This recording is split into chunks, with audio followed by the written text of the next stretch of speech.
Hi, this is Susan from Pan American Gem, and today I'd like to demonstrate a technique for wire working, and that is just making loops out of thick wire and linking them together to make this project. Basically, I've already made the chain, and I'm going to make the bracelet to match using the same technique.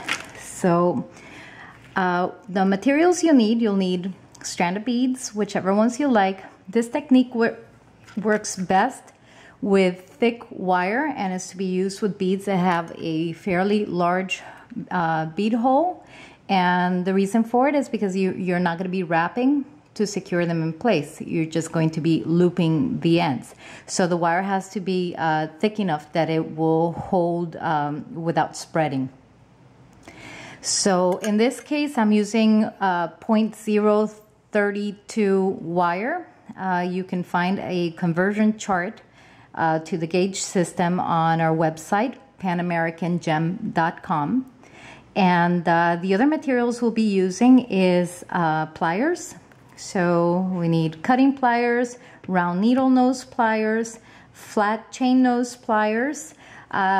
For ease of wear and just as part of the design, I've used a chain link in between each one of the links rather than I guess a jump ring. So this is a chain link, and this is our extra large gold filled 14 karat gold filled flat chain link. And the durability on these chains is absolutely fantastic. Just this 14 karat gold. So I'm using pretty much every other link. You have to cut a link to be able to, to separate them. I guess for some designs you could use more links and, you'll have less waste, but this is what I chose for this design. And since I'm working on the bracelet to match, I'm going to be attaching a magnetic clasps. These are just wonderful magnetic clasps. They're made by an American company, and they are just very, very, very durable, very easy to wear. And I like to attach a safety chain to them. So I'll demonstrate how I do that. So let me get to the wiring. I'll use also a ruler's handy to have, so you can measure the length of what you're working with. And I'll show you how I use a little cheat sheet for consistency in the loop sizes.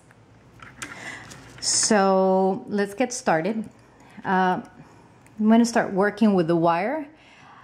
And I've already scored my pliers, so you probably would like to do that as well so that you can have consistent loops.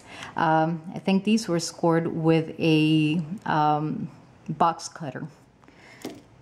Now the first thing I'd like to do is to square off the end on the wire so that you have a lot of surface where it's going to meet. And I'm going to go in here and give it a turn. I'm going to use my middle marking. You want to make the loops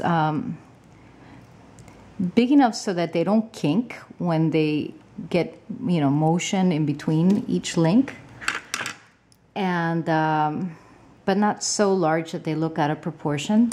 So this is basically the beginning of an eye pin. This is how you would normally make an eye pin, but I'm going to also do the same on the other side, and it's probably the trickier side, so let me get right to it. So in goes the bead. I always find it that it gives better movement to the piece when you make the loops perpendicular to each other. So I've made the loop in this direction. I'm going to hold it with my thumb, hold the fingers, the bead between the fingers, and then I'm going to push the wire in the opposite direction. Now that I have this bent in the wire, the first loop that you make, it'll be a little trickier. You'll have to kind of guesstimate how big you're gonna get you're gonna need that little piece of wire to make the same size loop. So normally I cut a little piece, I mark it down on a piece of paper, and then I attempt the second loop. I attempt this end. If I find that it's too big, then I'll start again and the next time cut a little smaller, mark it again on the paper, and usually by the second time I've arrived at the right length. For this particular loop, I believe the interior diameter of this about 3 millimeters, and I think it's about 8 millimeters that I am cutting for wrapping the other end, for wire looping the other end. So this is my cheat sheet so that they're all consistent. I go ahead and mark the wire, and then I come back with my pliers.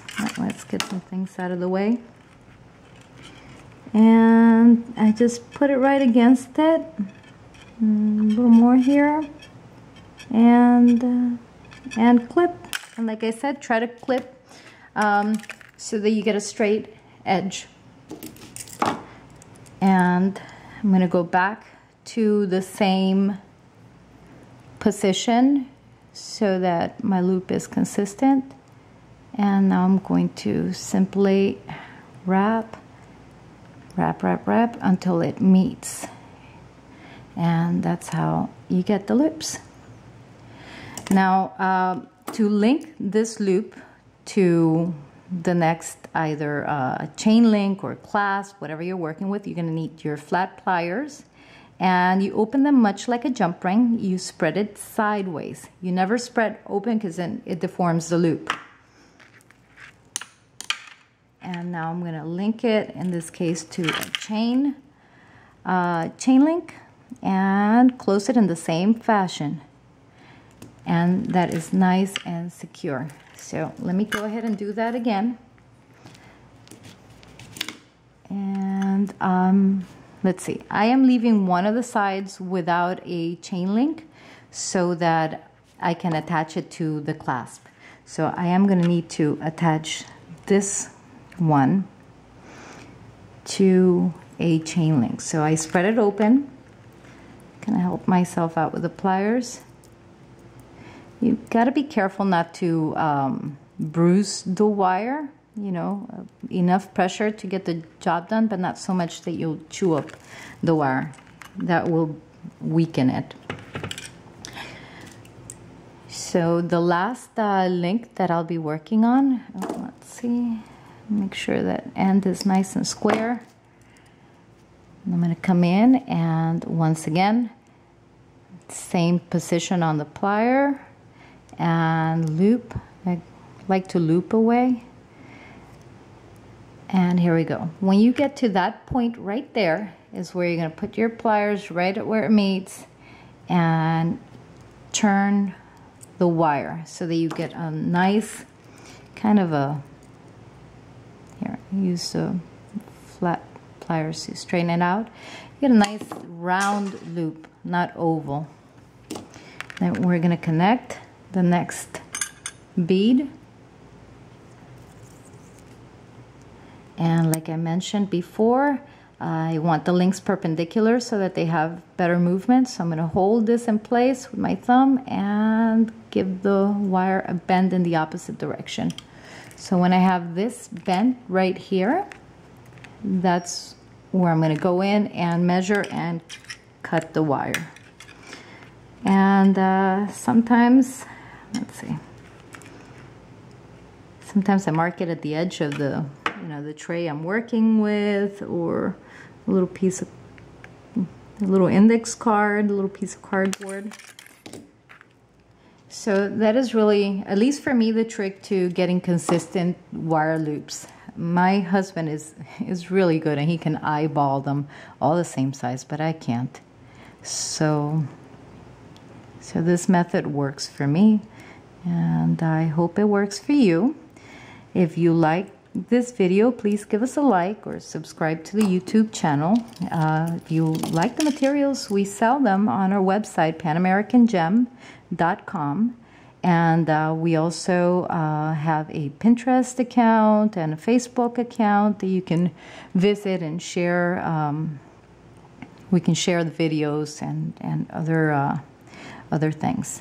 So I'm getting to the very end. I'm going to spread this loop open, like I mentioned before, sideways.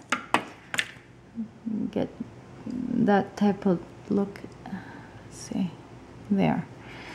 And connect the last link, close it up, and now I'm going to attach the clasp. Like I mentioned before, I'm using a magnetic clasp. They are very, very strong, and just so easy to use that we sell tons of these magnetic clasps, and they're very well made. The magnet itself is put in place with pressure, not glued. And so they hold up very nicely, and the finish on them also holds up very nicely. In fact, this one is a gold-plated, and I have some that I wear very, very much. I think I've had them at least 5 years, and the gold plating is still very nice on them. And they're very inexpensive. So put it through, and here we go. I'm going to close it. It's a little tricky with the pliers because the magnetic clasp is attracted to them. So you get to play around a little bit, but make sure that the loop is closed. And that's where what I was telling you about cutting it flat gives it a whole lot more surface to touch up against here and protect the integrity of the clasp itself. So the other side is also going to get the, let's see, you can hardly see which is the open side. I think it's this one here. Yep. I'm going to put in the chain, and I have cut 1.5 inches of chain, and that seems to be sufficient for it to slip through the wrist and not dangle too much. So 1.5 inches of chain usually works nicely. And let's see how I'm sticking to the pliers. And here we go. Now they're very strong, but as you can see, the clasp, magnetic clasp, can tend to stick to other magnetic surfaces. And for women, at least, I only use it, of course, for the bracelets, because we put our hands a lot in the purse, and that kind of thing can I guess get the bracelet caught and loosened. But in this case, here you have it, and this is the way it would slip through and connect, and that's it. So I hope you enjoyed this tutorial. Oh, one thing about magnetic clasps. They are contraindicated for people with pacemakers. So if your customer is an older customer and wears a pacemaker, they should not wear magnetic clasps. But everyone else is very, very happy with them, including myself.